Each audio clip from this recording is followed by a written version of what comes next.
शेतकरी देशाचा पोशिंदा आहे, बाकी शेतकऱ्यांच्या प्रश्नाकडे लक्ष न देता इतर गोष्टीकडे त्यांनी प्राधान्याने लक्ष दिलं, त्याबद्दल थोडं दुःख वाटतं।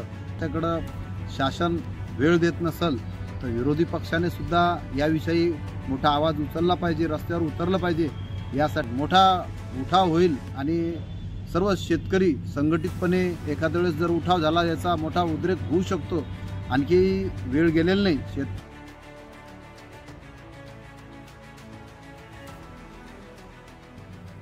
शेतकऱ्यांच्या प्रश्नासाठी गेल्या 98 दिवसापासून शेतकरी योद्धे दिलीप सेठ राठी व त्यांच्यासोबत अनेक शेतकरी हे गेल्या 98 दिवसापासून सातत्याने शांततेने उपोषण आंदोलन करीत आहे। या ठिकाणी अनेक मंत्री, लोकप्रतिनिधी, आजी माजी आमदार सर्व येऊन गेले। त्याचबरोबर आमदार अर्जुनरावजी खोतकर साहेब यांनी सुद्धा उपमुख्यमंत्री एकनाथजी शिंदे विविध मंत्र्यांना बोलणं करून दिलं। याविषयी पाठपुरावाही सुरू आहे।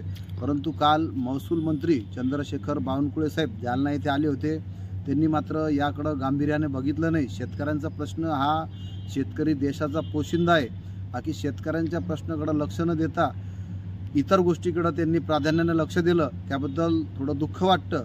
आणि आज जे शेतकरी मोठ्या पोटतिडकीनं त्यांचे प्रश्न मांडण्यासाठी शांततेनं लोकशाही मार्गाने आंदोलन करत आहे, जर अशा आंदोलनकर्त्याकडं शासन वेळ देत नसेल तर विरोधी पक्षाने सुद्धा याविषयी मोठा आवाज उचलला पाहिजे, रस्त्यावर उतरलं पाहिजे।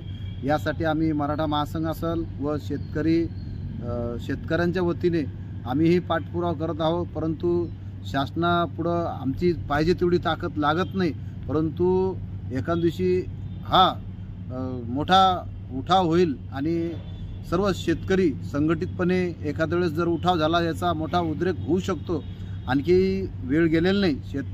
शासनाने या गोष्टीकडे, सरकारने गांभीर्याने लक्ष देऊन हा प्रश्न मार्गी लावा व जालना नांदेड समृद्धी महामार्गाचा जो योग्य मावेजा आहे त्यांना दिला पाहिजे। त्याचं मूल्यांकन करून जो सध्या जो भाव त्या जमिनीचा सुरू आहे तो दिला गेला पाहिजे अशी अपेक्षा आपल्या माध्यमातून करतो। त्याचबरोबर दिव्यांगाचे सुद्धा प्रश्न काल महसूल मंत्री बावनकुळे यांना देण्यासाठी काही दिव्यांग बांधव गेले होते, परंतु त्यांनाही त्यांनी वेळ नाही दिला। या अत्यंत ज्या महत्त्वाच्या गोष्टी त्याकडे त्यांचं लक्ष देणं गरजेचं होतं, परंतु तसं झालं नाही।